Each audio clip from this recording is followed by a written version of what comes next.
Kembali lagi bersama gue Yudi di sini ya, di Gibahin Bola Channel. Gibahiners semuanya ya. Pasti kalian sudah tidak sabar lagi nih untuk menyaksikan pertandingan Indonesia melawan Bahrain pada tanggal 10 Oktober nanti ya. Pukul 23.00 waktu Indonesia Barat. Nah, yang kita ketahui sudah STI sudah menyiapkan 27 pemain untuk berlaga melawan timnas Bahrain ini sendiri, teman-teman ya.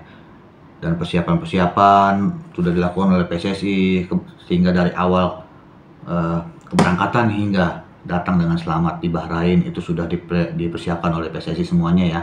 Dan nanti mungkin menyusul hari ini atau kemarin malam sudah menyusul pemain yang berlaga di Eropa ya, seperti Martin Paes ya dan Mesliger ataupun juga Eliano ya, sudah menyusul ya untuk berkumpul di Bahrain untuk berlaga pada tanggal 10 Oktober nanti ya. Nah, berbicara tentang Indonesia dengan Bahrain ya, ini ada sedikit pertandingan yang memalukan bagi timnas Indonesia ya. Pada tahun 2011 itu kalau tidak salah Indonesia dikalahkan dengan skor 10-0. Ini adalah sangat skor yang sangat bisa dibilang memalukan bagi timnas Indonesia, karena dengan skor seperti itu ya kita menjadi lumbung gol bagi Bahrain itu sendiri. Nah, ini adalah mungkin ajang balas dendam bagi tim Indonesia ya. Dan waktu zamannya Bambang Pamungkas pun kita bisa memenangkan pertandingan dengan skor 2-1. Itu di Piala Asia di Jakarta. Ya, kita sebenarnya sudah sering bertemu dengan Bahrain ya. Apalagi ya dengan kekuatan kita yang sekarang ini ya, dengan tambahannya 2 pemain Mesliger dan juga Eliano, kita yakin kita optimis bisa mencuri poin dari Bahrain ini dan bisa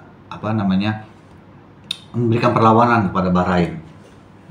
Ya, disinilah yang kita takutkan dari Bahrain ini adalah militan dari supporternya itu sendiri. Yang kita ketahui kemarin Jepang yang tandang ke Bahrain itu ada insiden ya, laser dari penonton dari Bahrain sendiri ke muka dari pemain Jepang tersebut sewaktu mengambil tendangan penalti. Ini sebenarnya sangat merugikan pemain yang terkena laser tersebut ya. Tapi FIFA sudah bereaksi. Mungkin menghukum timnas Bahrain ya kepada supporternya, denda atau seperti apa ya. Yang pasti itu perbuatan yang sangat merugikan di sepak bolaan ya dunia, karena laser itu sebenarnya tidak diperbolehkan dibawa ke lapangan, apalagi untuk mengintimidasi pemain tersebut ya, pemain yang akan menjadi lawan dari Bahrain itu sendiri. Nah, ini juga yang harus menjadi tantangan tersendiri buat Indonesia menghadapi penonton nakal dari Bahrain ini sendiri ya. Nah, ini kita harus bisa mengontrol mental kita, mengontrol situasi ya. Dan pemain Bahrain ini juga banyak drama yang terjadi, banyak bisa dibilang ya banyak pemain nakalnya lah bagi pemain Bahrain, sehingga bisa menjatuhkan mental kita dan bisa membuat permainan kita kacau ya.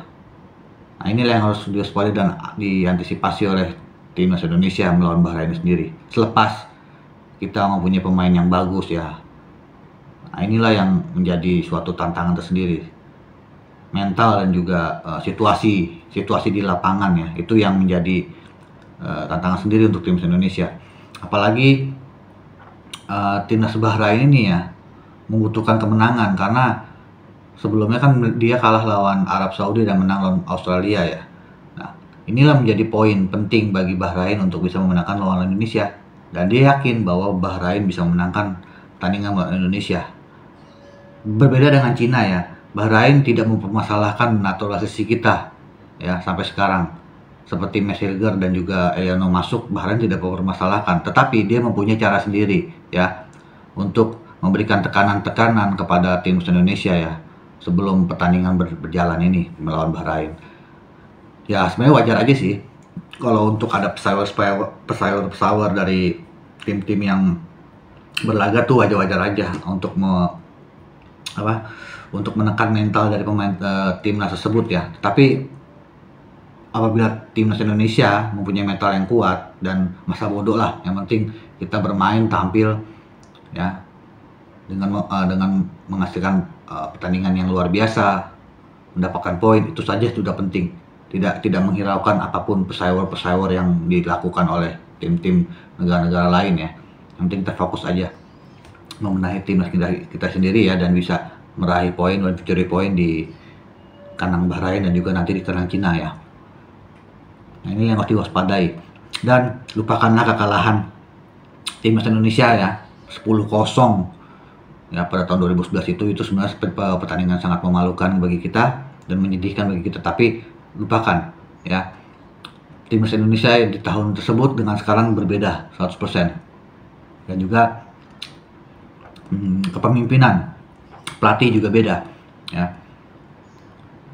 Yang kita tahu ST itu memosong 4 generasi ya, dan terbukti dari tahun 2019 sampai tahun 2024 ini ya, peringkat kita drastis naik dan progres permainan kita juga semakin membaik, dan kita dipandang oleh dunia ya bahwa timnas Indonesia bukan kambing, bukan sekedar ya bisa dibilang figuran saja, tetapi sekarang sudah menjadi kuda hitam di Asia. Jadi itulah ya prospek yang paling penting untuk juara ataupun trofi segala macam itu bisa berjalan asalkan prospeknya ini, progresnya ini berjalan dengan baik ya.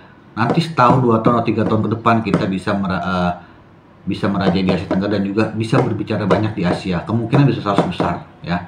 Inilah yang lagi dijalankan oleh PSSI dan juga Sinteyong itu sendiri ya, untuk membentuk timnas yang kuat, timnas yang kokoh ya, timnas yang tidak kendor ya, mentalnya kuat. Itulah yang akan lagi dibentuk sama PSSI dan juga STY sekarang.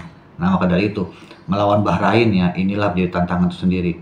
Ada beberapa pemain Bahrain pun yang bisa dibilang pernah mengalahkan kita di 2011 kemarin ya.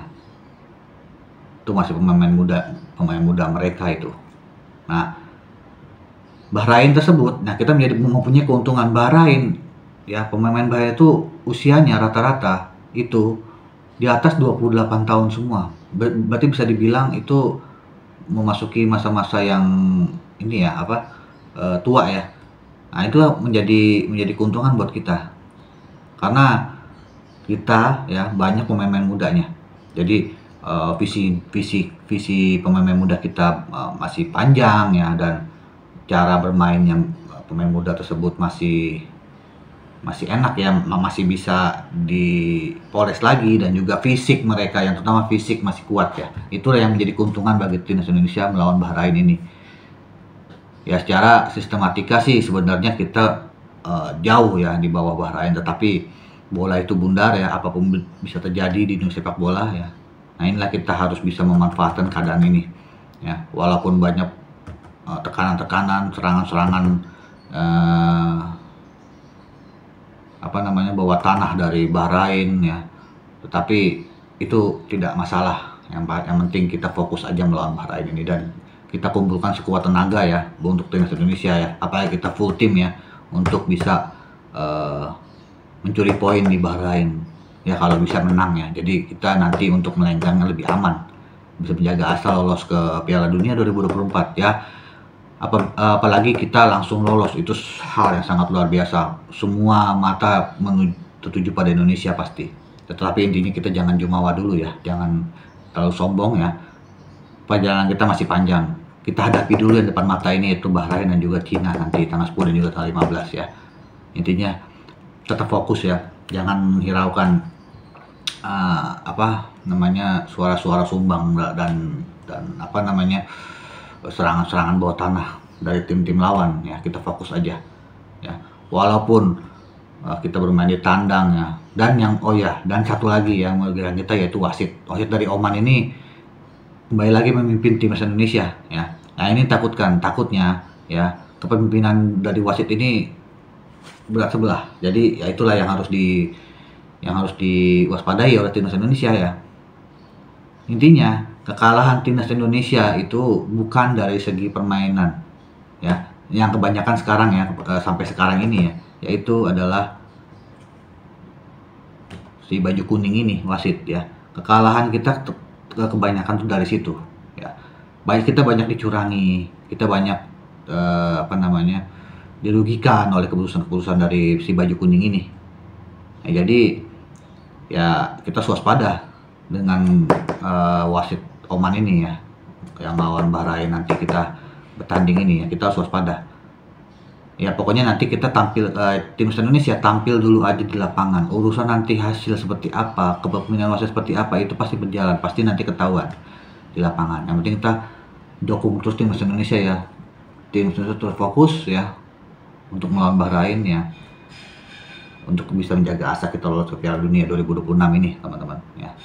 Apabila ada yang slot-slot laser ya biarin aja lah ya kan, ya namanya mereka tuh sebenarnya takut juga dengan timnas kita ya, makanya mereka berbuat yang nakal-nakal seperti itu penontonnya ya, karena mereka pada takut juga sih sama kita, apalagi sama Jepang kemarin kan ya. Itulah makanya berarti kita sebenarnya bangga kita ditakuti oleh timnas lawan ya.